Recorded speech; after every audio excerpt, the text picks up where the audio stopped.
बिस्मिल्लाहिर्रहमानिर्रहीम सल्लल्लाहु अलैहि वसल्लम। अस्सलाम वालेकुम क्लास 10। उम्मीद है आप सब खैरियत से होंगे। आज हम करेंगे क्लास 10 की फिज़िक्स के चैप्टर 16 इलेक्ट्रिसिटी के न्यूमेरिकल प्रॉब्लम्स को, जो कि हमारे पास 16.1 से 16.5 तक है। इससे कबल हम प्रीवियस वीडियोस में यूनिट 10, 12, 13 एंड 14 यूनिट्स तक डिटेल से न्यूमेरिकल प्रॉब्लम्स को डिस्कस कर चुके हैं। इनका लिंक मैंने डिस्क्रिप्शन में दे दिया है। आप इन यूनिट्स के न्यूमेरिकल प्रॉब्लम से मुतालिक भी लेक्चर ले सकते हैं।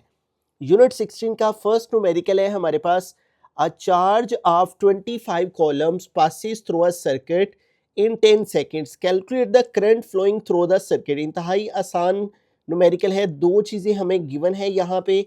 उसने कहा है कि जो हमारे पास 25 कॉलम का चार्ज पास करता है एक सर्किट में और वो 10 सेकंड में करता है, तो बताइए कि उस सर्किट में करंट कितना फ्लो कर रहा होगा। ठीक है, तो गिवन डाटा में सबसे पहली जो चीज़ है वो हमें चार्ज दिया हुआ है और वो है 25 कॉलम।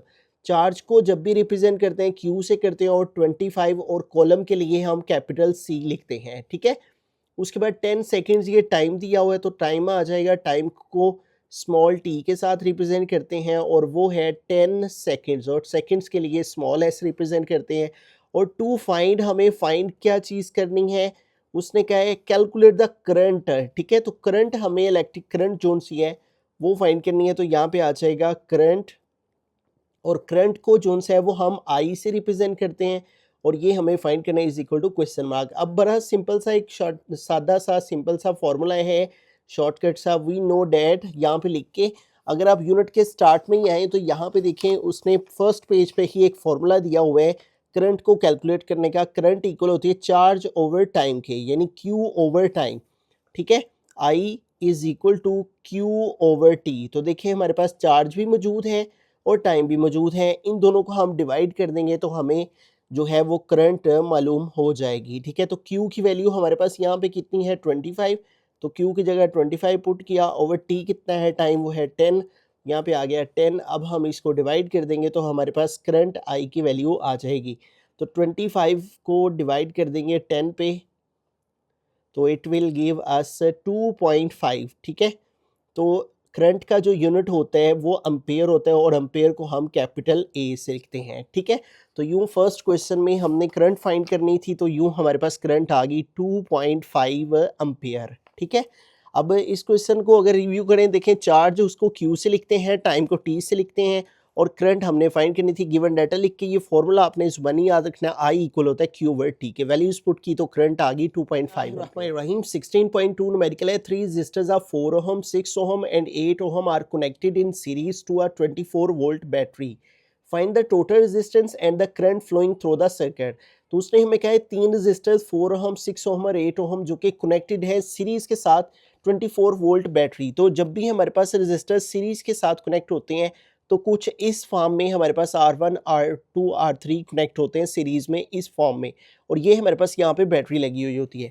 वो ये कह रहा है अगर ये 3 रजिस्टर और ये एक बैटरी आपस में कनेक्ट हो सीरीज के अंदर, तो टोटल रेजिस्टेंस क्या होगी और करंट इनके दरमियान इस सर्किट में कितना फ्लो हो रहा होगा। ठीक है, तो जब भी सीरीज के अंदर हमारे पास इस तरह से 3 रेजिस्टेंस होते हैं, इनके टोटल रेजिस्टेंस के लिए हम क्या करते हैं, जस्ट इन तीनों को ऐड कर दें, प्लस कर दें, तो टोटल रेजिस्टेंस निकल आती है। ठीक है, और दूसरी चीज़ हमने करंट फाइंड करनी है, तो सबसे पहले गिवन डाटा लिख लेते हैं। इस वाली फर्स्ट वाली रेजिस्टेंस को हम R1 कह लेंगे, और ये इसका यूनिट है ओहम। ठीक है, दूसरी वाली को R2 कह लिए, वो है 6 ओहम, तीसरी वाली को 8 ओहम। ठीक है, और वोल्टेज बैटरी के वो है 24 वोल्ट। दो चीज़ें जो हमने फाइंड करनी है, total resistance is equal to R for resistance, T for total, ये हमने फाइंड करना है।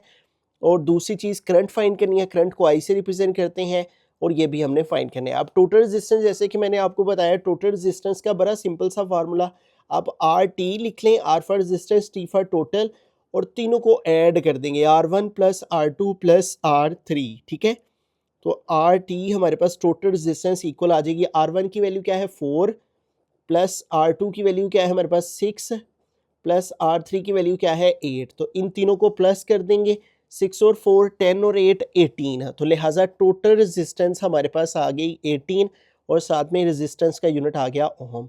तो ये एक चीज़ हमने फाइंड करनी है। अब हमने करंट फाइंड करनी है। ठीक है, प्रीवियस क्वेश्चन में क्या था, चार्ज और टाइम दिया हुआ था, तो जब चार्ज और टाइम दिया हो तो तब आपने ये वाला फार्मूला लगा के करंट फाइंड करनी होती है। लेकिन जब आपके पास रेजिस्टेंस मौजूद हो, ठीक है, और बैटरी के वोल्टेज दिए हो, तो फिर आपने ये वाला फार्मूला याद रखना है, ठीक है। V is equal to I R. मैं साइड पे समझाने के लिए यहाँ पे फार्मूला लिख लेता हूँ, फिर यहाँ पे डायरेक्ट हम फार्मूला अप्लाई कर लेंगे, ठीक है। V वोल्टेज है, ठीक है, यहाँ पे रिप्रेजेंट कर रहे हैं। R जो है वो हमारी टोटल रेजिस्टेंस है और I हमने फाइंड करना है। तो अगर फार्मूला कैलकुलेट करेंगे तो ये देखिए RT इधर I के साथ मल्टीप्लाई हो रहा है ना, तो इधर आके RT डिवाइड हो जाएगा। R लिख के I किसके इक्वल आ जाएगा, V ओवर RT के, ठीक है। ये फार्मूला मैंने आपको बता दिया कि इससे इस फॉर्म में कैसे ड्राइव हो जाते हैं। अब हम इस फार्मूला को डायरेक्टली यहाँ पे यूज़ करते हुए इस सर्किट की करंट जिसकी रेजिस्टेंस दी हुई है सीरीज़ में और जिसकी वोल्टेज बैटरी के दिए हुए हैं उसकी करंट फाइंड कर लेंगे, ठीक है।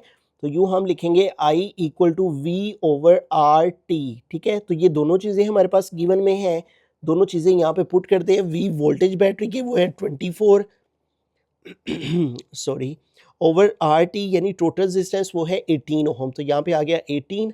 अब इन दोनों को डिवाइड कर देंगे तो हमारे पास करंट I जोन से है वो आ जाएगी 24 डिवाइडेड बाय 18। तो ये हमारे पास आ गया 1.333 चलता चला जा रहा है, तो हम 2 टाइम जो है वो 33 लिख लेते हैं, ठीक है। और करंट का यूनिट प्रीवियस पार्ट में भी हमने पढ़ा है, एम्पेयर होता है, ठीक है। तो करंट आई इक्वल आ गया 1.33। तो ये देखें टोटल रेजिस्टेंस 18 ओम आ गई, ठीक है। टोटल रेजिस्टेंस आर टी 18 ओम और जो करंट है वो हमारे पास आ गई 1.33 एम्पेयर, 1.33 एम्पेयर, ठीक है। तो बड़ा सिंपल सा क्वेश्चन था। आपने टोटल रेजिस्टेंस के लिए इन तीनों को प्लस कर लेना है, टोटल रेजिस्टेंस निकल आएगी। और करंट फाइंड करने के लिए आपने फार्मूला याद रखना है V is equal to I R. इससे ये फार्मूला आपको मिल जाएगा, I इक्वल होता है V ओवर आर टी के। दोनों वैल्यूज पुट करेंगे तो करंट भी आ जाएगा। रहीम 16.3 न्यूमेरिकल है। Two resistors of 10 ohm and 30 ohm are connected in parallel across a 20 volt power supply. Calculate the total resistance and the current drawn from the power supply. 16.3 numerical भी 16.2 की ही तरह है, सिर्फ एक चीज़ का फ़र्क है, उसके अंदर सीरीज़ आ रहा था 16.2 में, ठीक है। और जबकि ये जो 16.3 है इसके अंदर पैरेलल आ रहे हैं, ठीक है। यानी जो रेजिस्टर का कॉम्बिनेशन है वो यहाँ पे पैरेलल है। और उसके अंदर भी हमें रेजिस्टेंस दी हुई थी और बैटरी के वोल्टेज दिए हुए थे, इसमें भी वही चीज़ें गिवन है। उसमें भी हमें यही दो चीज़ें फाइंड की थी, टोटल रेजिस्टेंस और करंट है, और इसमें भी हमें यही दो चीज़ें फाइंड करनी है, ठीक है। अब गिवन डाटा में R1 हमारे पास क्या है 10 ओम, तो यहाँ पे लिख लेंगे 10 ओम। और जबकि R2 है हमारे पास यहाँ पे 30 ओम, तो यहाँ पे आ गया 30 ओम, ठीक है। उसके बाद बैटरी के वोल्टेज दिए हुए हैं V, वो है 20 वोल्ट, ठीक है। ये सप्लाई जोन सी है, ये दरअसल बैटरी के साथ ही दी गई होती है। अब यहाँ पे जो चीज़ें हमने फाइंड करनी है, टू फाइंड, जो दो चीज़ें फाइंड करनी है वो कौन कौन सी हैं, टोटल रेजिस्टेंस, तो यहाँ पे आ जाएगा टोटल रेजिस्टेंस, ये हमने एक तो फाइंड करनी है, ठीक है। और दूसरी चीज़ इसके अंदर हमने फाइंड करनी है करंट, ठीक है। और एज यू नो कि टोटल रेजिस्टेंस को हम आर टी के साथ रिप्रेजेंट करते हैं और आर ई के साथ भी कर सकते हैं, दोनों तरह से ठीक है, ठीक है। ये हमने फाइंड करनी है और करंट को आई से रिप्रेजेंट करते हैं, ये फाइंड करना है। अब जो मेन कॉन्सेप्ट है उसकी तरफ आते हैं। देखें यहाँ पे हमने अभी अभी समझा था कि जब सीरीज के अंदर हमारे पास रेजिस्टर्स होते हैं तो वो इस तरह से अटैच होते हैं, ठीक है, और यहाँ पे बैटरी लगी होती है। और इस सीरीज के अंदर हमने समझा कि जो रेजिस्टेंस होती है उसको कैलकुलेट करने के लिए जस्ट हम रेजिस्टेंस को प्लस करते हैं तो हमारे पास आर ई यानी कि टोटल रेजिस्टेंस आ जाती है, जिसको इक्विवेलेंट रेजिस्टेंस भी कहते हैं, ठीक है। आर ई और आर टी का मतलब सेम ही है, ठीक है। इसका मतलब भी टोटल रेजिस्टेंस है और आर ई इक्विवेलेंट रेजिस्टेंस का मतलब भी इन सारी रेजिस्टेंस का इक्वल है, ठीक है। अब सीरीज के अंदर तो हमने सिंपली इन रेजिस्टेंस को प्लस कर लिया था। अब जो हमारा ये वाला क्वेश्चन है जिसके बारे में बात हो रही है, इसके अंदर पैरेलल के साथ ये दो रेजिस्टर कनेक्ट है और पैरेलल के साथ कुछ इस फॉर्म के अंदर हमारे पास कॉम्बिनेशन मौजूद होते हैं। अब इस केस के अंदर जो हमने इक्विवेलेंट रेजिस्टेंस या टोटल रेजिस्टेंस फाइंड करनी है तो उसका फार्मूला होता है 1 over R1 plus 1 over 2 R2, ठीक है। इस तरह से हम रेजिस्टेंस को प्लस करते हैं, इस तरह से टोटल रेजिस्टेंस को ऐड करते हैं जब हमारे पास पैरेलल होता है। तो ये मेन चीज़ आपने याद रखनी है। जब सीरीज के अंदर आपके पास रेजिस्टेंस हो तो उनको इस तरह से सिंपली ऐड कर लेते हैं, और जब पैरेलल के अंदर रेजिस्टेंस हो तो फिर उनको इस तरह 1 over R1 plus 1 over R2 की फॉर्म में ऐड करके तो टोटल रेजिस्टेंस निकालते हैं। अब सबसे पहले हम टोटल रेजिस्टेंस निकाल लेंगे और करंट हम उसी फार्मूला से V is equal to I R, जो कि हमने प्रीवियस के अंदर भी पढ़ा है, यही वाला फार्मूला यही दोबारा से हम यूज़ करके इसकी मदद से आई जोन है वो निकाल लेंगे। दरमियान में लाइन लगा देते हैं, एक तरफ जोन है वो टोटल रेजिस्टेंस निकाल लेते हैं, एक तरफ हम आई निकाल लेते हैं, ताकि एक ही पेज पे आपको दोनों चीज़ें अच्छे से अंडरस्टैंड हो जाए। ठीक है, अब टोटल रेजिस्टेंस अभी अभी हमने फार्मूला पढ़ा है 1/RE, ये इक्वल होता है 1/R1 प्लस 1/R2, यानी जितनी आपके पास रेजिस्टेंस हो। हमारे पास 2 रेजिस्टेंस थे तो 2 दफ़ा R1 R2 आ गया, 1/RE वैसे का वैसे ही आ गया। इसको आप RT भी लिख सकते हैं, RE भी लिख सकते हैं, दोनों तरह से ठीक है। 1/R1 की वैल्यू क्या है 10, तो यहाँ पे आ गया 10 प्लस 1/R2, और R2 की वैल्यू क्या है 30, तो यहाँ पे आ गया 30। ठीक है, अब देखिए फ्रैक्शन में वैल्यूज़ आ गई हैं, तो इनको हम ऐड करने के लिए एलसीएम ले लेंगे। ठीक है, 10 और 30 का एलसीएम ले लेंगे, 10 एंड 30 का एलसीएम लिया, फ्रैक्शन में वैल्यूज़ हो तो एलसीएम के थ्रू से सोल्व करते हैं। 2 का टेबल यूज़ करें तो 2 5 ज़ार 10, 2 15 ज़ार 30, फिर 3 का टेबल यूज़ किया, 3 5 ज़ार 15, ये वाला 5 वैसे का वैसे ही, फिर 5 का टेबल यूज़ कर लेंगे, 5 1 ज़ार 5, 5 1 ज़ार 5। अब इन तीनों को मल्टीप्लाई किया, 2 3 ज़ार 6, 6 5 ज़ार 30, 30 एलसीएम आ गया। एलसीएम को नीचे वाले से डिवाइड करते, जो आंसर आए ऊपर वाले से मल्टीप्लाई। 30 को 10 पे डिवाइड किया, 3 आएगा, 3 को ऊपर वाले 1 से मल्टीप्लाई किया, 3 आ गया, प्लस 30 को 30 पे डिवाइड किया, 1 आया, 1 1 ज़ार 1 आ गया।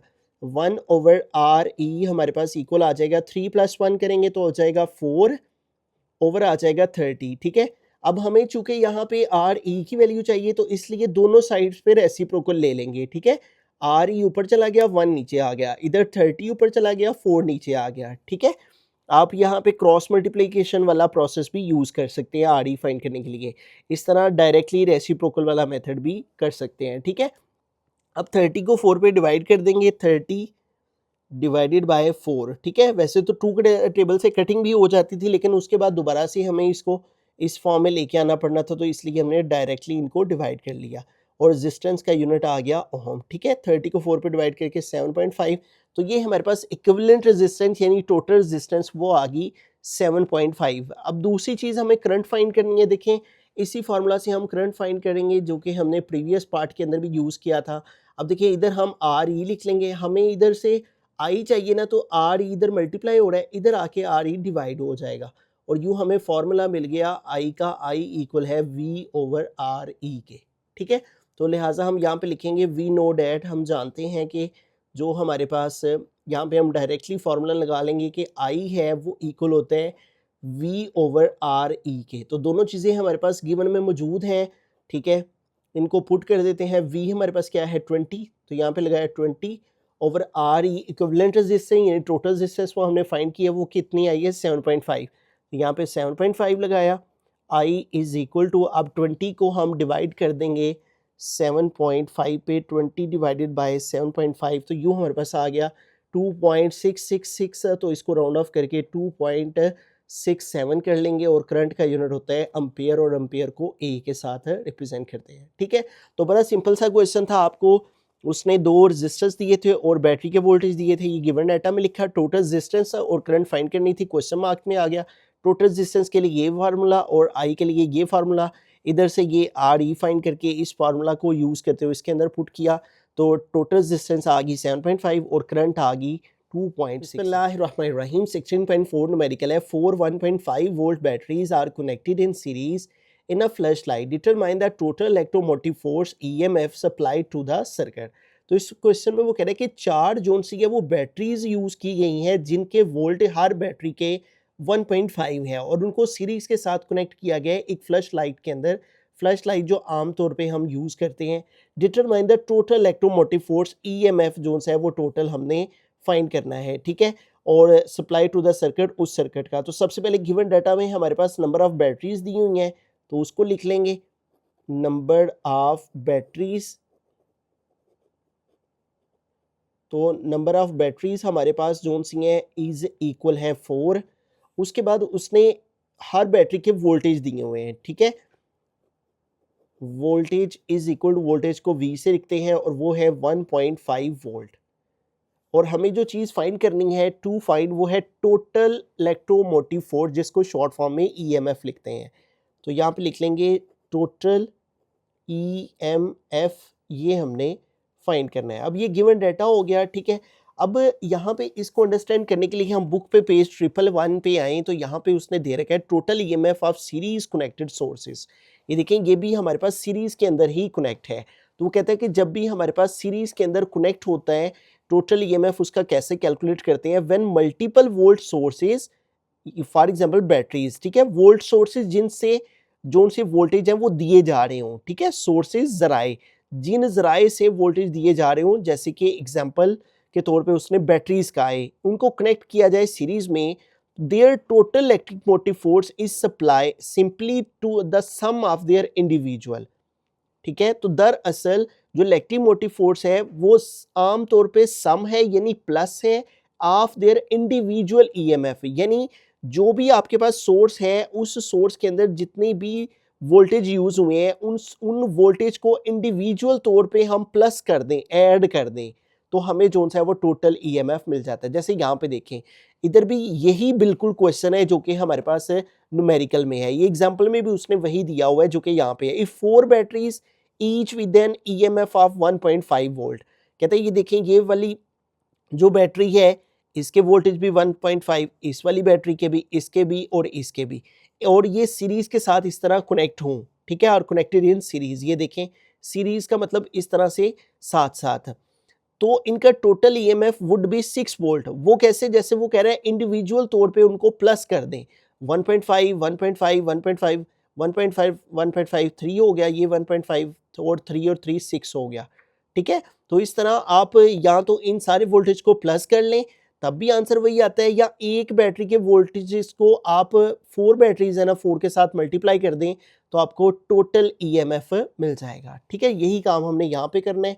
यहाँ पे हम लिखेंगे टोटल ईएमएफ, ठीक है। या तो आप 1.5 ये 4 दफ़ा प्लस कर लें, या फिर सिंपली आप n को मल्टीप्लाई कर दें v के साथ, n for number of batteries वो कितनी है 4, मल्टीप्लाई v फॉर वोल्टेज वो कितने हैं 1.5, ठीक है।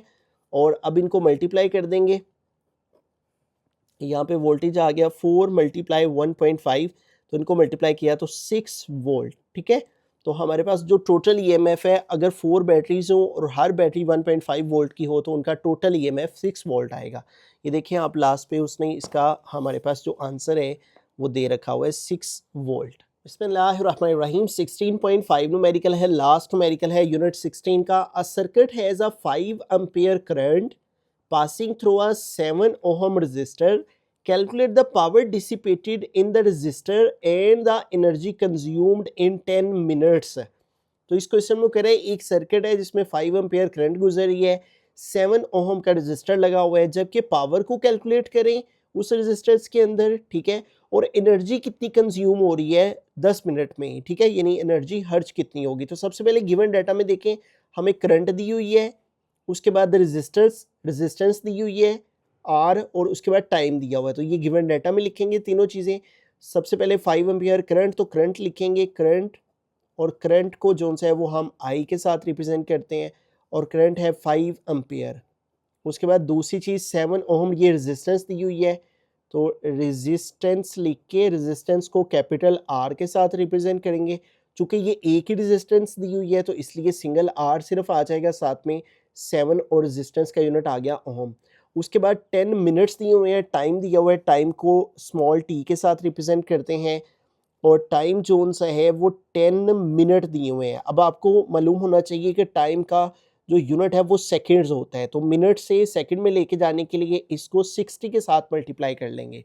As you know 1 minute equal to 60 second होते हैं, तो इसलिए फिर हम 10 मिनट को सेकंड में लेके जाने के लिए 60 से मल्टीप्लाई कर लेंगे, तो 10 मल्टीप्लाई 60 600 हो जाएंगे, ठीक है। तो ये हमारे पास आ गया 600, और टाइम का यूनिट होता है सेकंड, ठीक है। तो इस तरह मिनट से हमने सेकंड बना लिए। तो ये गिवन डाटा आ गया। अब फाइंड क्या क्या करना है, पावर, ठीक है, पावर डिसिपेटेड, एक चीज़ ये फाइंड करनी है पावर डिसिपेटेड, ठीक है, और पावर को हम कैपिटल पी से रिप्रेजेंट करते हैं, और दूसरी चीज़ हमने फाइंड करनी है एंड द एनर्जी कंज्यूम्ड, ठीक है, यानी टोटल एनर्जी जो सी कंज्यूम हुई है, तो एनर्जी कंज्यूम्ड, ठीक है, और एनर्जी को जो से है वो हम ई के साथ, कैपिटल ई के साथ रिप्रेजेंट करते हैं, ठीक है। ये दो चीज़ें हमने फाइंड करनी है। अब दोनों चीज़ें फाइंड करने के लिए आपने दो फार्मूलाज जो से हैं वो याद कर रखने हैं। पावर पी का फार्मूला 119 पेज पे लिखा हुआ है ये वाला, जब करंट दी हो और रेजिस्टेंस दी हो, दिखे हमें दोनों चीज़ें दी हुई हैं, करंट पी रेजिस्टेंस पी, तो पावर का ये formula P is equal to I square R, ये हमने यूज़ करना है पावर फाइंड करने के लिए। और एनर्जी जब भी फाइंड करते हैं तो पावर को हम अगर टाइम के साथ मल्टीप्लाई कर दें तो एनर्जी कंजम्पशन आ जाती है। ठीक है, इधर भी लिख लेते हैं वी नो डैट, ठीक है, और इधर इस साइड पे भी लिख लेते हैं वी नो डैट, के हमें मालूम है कि ये दो फार्मूलाज हैं जिनकी मदद से क्वेश्चन सॉल्व होगा। ठीक है, इधर सबसे पहले इसको फाइंड करते हैं क्योंकि वो पावर यहाँ पे यूज़ होगी तो फिर एनर्जी आएगी। Power P is equal to I की वैल्यू हमारे पास क्या है 5, तो यहाँ पे आ गया 5 के ऊपर स्केयर, आर की वैल्यू है मल्टीप्लाई आर, और आर कितना है 7, तो ये आ गया 7। ठीक है, तो यूँ हमारे पास P इज इक्वल टू 5 का स्केयर लिया 25 आ जाएगा, मल्टीप्लाई 7, तो 25 को 7 से मल्टीप्लाई कर देंगे तो हमारे पास टोटल पावर आ जाएगी 25 मल्टीप्लाई 7, ये आ गया 175। ठीक है, और आप पढ़ चुके होंगे कि जो पावर का यूनिट है वो वॉट होता है, तो इसके साथ W वॉट को रिप्रेजेंट करने के लिए आ गया। एक चीज़ हमने फाइंड कर ली पावर, अब एनर्जी फाइंड करते हैं। तो एनर्जी के लिए हमारे पास यहाँ पे पावर हमने फाइंड की है वो आई है 175, और मल्टीप्लाई T, तो टाइम कितना है 600, तो यहाँ पे टाइम आ गया 600। ठीक है, यूँ एनर्जी इक्वल आ जाएगी। अब 175 को हम मल्टीप्लाई करवा देंगे 600 से, तो ये हमारे पास एनर्जी आ गई 105,000। ठीक है, लेकिन लास्ट में ये जो एनर्जी है वो जूल में आई है, लेकिन जो आंसर में उसने एनर्जी लिखी हुई है वो किलो जूल में लिखी हुई है। तो इसको किलो जूल में लेके जाने के लिए हम क्या करेंगे, ये जो 105 है ये अलग कर लेंगे, और ये जो 30 है इनकी जगह 1000 लिख लेंगे। ठीक है, देखिए जब हम इस वैल्यू को 1000 से मल्टीप्लाई करें तो यही वैल्यू आ जाती है। मैं आपको करके दिखा देता हूँ, 105 मल्टीप्लाई 1000, तो ये देखें यही वैल्यू आ जाती है 105,000। ठीक है, तो यूँ हमने ये जो 30 थे इनको जो 1000 था इसको ब्रेक कर लिया। अब आपको मालूम होना चाहिए कि जो 1000 होता है वो के इक्वल होता है, या फिर आप इसको प्रीफिक्सेस फॉर्म में लिखना चाहें तो पहले 10 की पावर 3 लिख लें, और 10 की पावर 3 जो है वो के इक्वल होता है। ठीक है, तो इसकी जगह आ गया के, और साथ में ये आ गया जूल। तो यूँ हमारे पास जो पावर डिसिपेटेड थी, ठीक है, वो आ गई 175 वॉट, और एनर्जी आ गई 105 किलो जूल। तो यूँ आपने गिवन डाटा लिखना है, करंट, उसके बाद रेजिस्टेंस, उसके बाद टाइम। ठीक है, इसमें टाइम को आपने 60 से मल्टीप्लाई करके लिख लेना है, और पावर का फार्मूला आपने याद रखना है P is equal to I square R, उसकी वैल्यूज पुट करके पावर निकाल लेनी है। फिर इस पावर को यहाँ एनर्जी का फार्मूला याद रखना है E is equal to P T, ये जो पावर आई होगी वो यहाँ पे पुट करनी है, टाइम के साथ इसको मल्टीप्लाई करके बाद में इसको आपने किलो बनाने के लिए 1000 को ब्रेक कर लेना है। तो यूँ आपके पास ये दोनों चीज़ें आ गई।